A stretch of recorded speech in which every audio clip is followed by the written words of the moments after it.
What's up, everyone? Welcome to Power Play with CJ. I want to focus in on the Detroit Red Wings re-signing Tomas Tatar to a 3-year contract extension that'll pay him a little bit under $3 million a year, about $2.75 million per season. I really love this deal. I love Tatar as a player. Really came on strong this year with the Wings, having 39 points in 73 games. I remember I want to talk more about Tatar's background before we get into anything.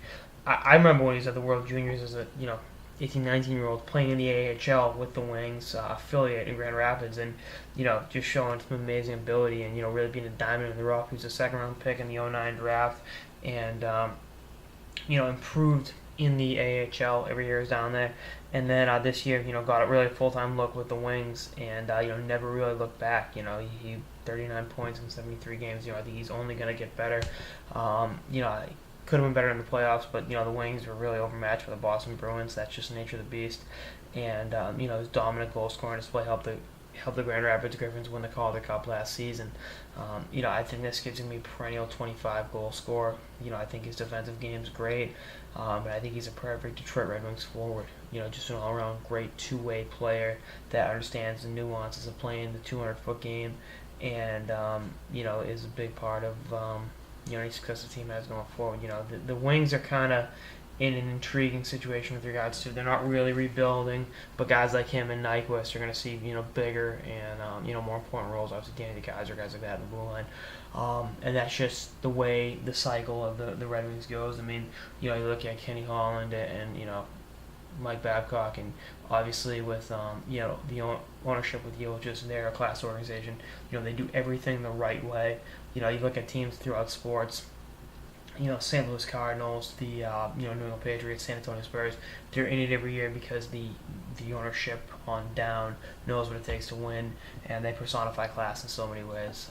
They are one of the best organizations in sports. And Tatar got a little international experience too this year with Slovakia, at the Olympics. So, this is just a great deal for both sides. I think his game is going to improve, and he's going to be a big factor for the Red Wings in the next 3 years. And I'm excited to see what the next step in his career is, because again, I've been following his career since he was an 18-year-old.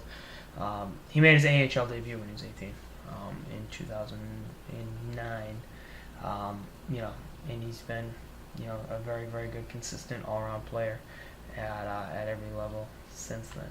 But he's only going to get better.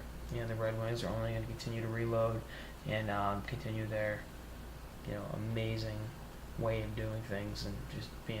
I know they've kind of fallen hard times. Kind of like the city of Detroit in so many ways, but it's just the peaks and valleys. Of being an organization in the NHL.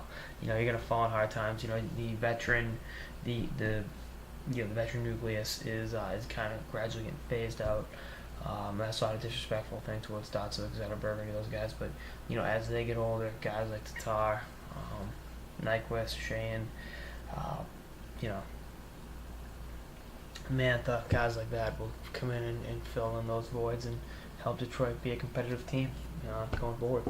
Anyway, that's our episode of the Power Play with CJ on the Detroit Red Wings re-signing Tomas Tatar to his 3-year contract extension, worth a little under $9 million total. Stay tuned for more episodes throughout the offseason and beyond. Later, guys.